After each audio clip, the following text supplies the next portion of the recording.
ეთნოსთა შორისი ურთიერთობების სფეროში მომუშავე არასამთავრობო ორგანიზაციები გარდაბანში მომხდარ ინციდენტთან დაკავშირებით შეშფოთებას გამოთქვამენ. მათი განცხადებით, ვითარება შესაძლოა კიდევ უფრო გამწვავდეს და დაპირისპირებამ ეთნიკური ელფერი მიიღოს. ისინი მიმართავენ სამართალდამცავ სტრუქტურებს, დროულად მიიღონ შესაბამისი ზომები და ფაქტი ოპერატიულად გამოიძიონ. ასევე გატარდეს კანონით განსაზღვრული სანქციები დამნაშავე პირების მიმართ. მოუწოდებთ ადგილობრივი პოლიტიკური პარტიების აქტივისტებს სიფრთხილით მოეკიდონ შექმნილ ვითარებას და თავის შეიკავონ ინციდენტში ჩარევისგან პოლიტიკური ქულების მოპოვების მიზნით. ასევე გარდაბნის მოსახლეობას მოუწოდებთ სიმშვიდისკენ და თავიანთი ქმედებებით ნუ შეაფერხებენ შესაბამისი სტრუქტურების მუშაობას. ამას გარდა მიმართავთ მედიას, რათა ჟურნალისტური ეთიკის ქარტიის ფარგლებში იმოქმედონ. ნათქვამია მრავალეროვანი საქართველოს სამოქალაქო განვითარების სააგენტოს, ეთნოსთა შორისი თანამშრომლობისა და კონსულტაციების ანალიტიკური ცენტრისა და სამოქალაქო ინტეგრაციის ფონდის წარმომადგენლების მიერ გავრცელებულ განცხადებაში.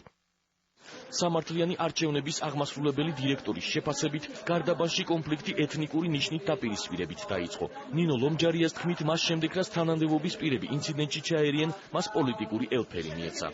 ჩვენი ინფორმაციით ეს უფრო მეტად არის რაღაცა ეთნიკური, რაღაც ნიადაგზე წარმოშობილი კონფლიქტი, თუმცა ვფიქრობთ, რომ სხვადასხვა თანამდებობის პირების განცხადებებმა, პოლიტიკოსების, განსაკუთრებით გამახვილებ ყურადღებას გამგებლის განცხადებებმა გარკვეულწილად პოლიტიკური ელფერი მისცა ამას და ვფიქრობ, რომ ეს არის უპასუხისმგებლო და არასერიოზული განცხადებები, განსაკუთრებით წინასაარჩევნო პერიოდში ყველა პოლიტიკოსმა უნდა თავი შეიკავოს ნებისმიერი განცხადების ეგ რაც მოახდეს რაღაც კონფლიქტის პროვოცირება ან მას მისცემს სხვა გვარსახეს. ერთ მხარეს სამწუხაროდ იყვნენ ეთნიკურად ქართველები, მეორე მხარეს სამწუხაროდ ეთნიკურად აზერბაიჯანელები.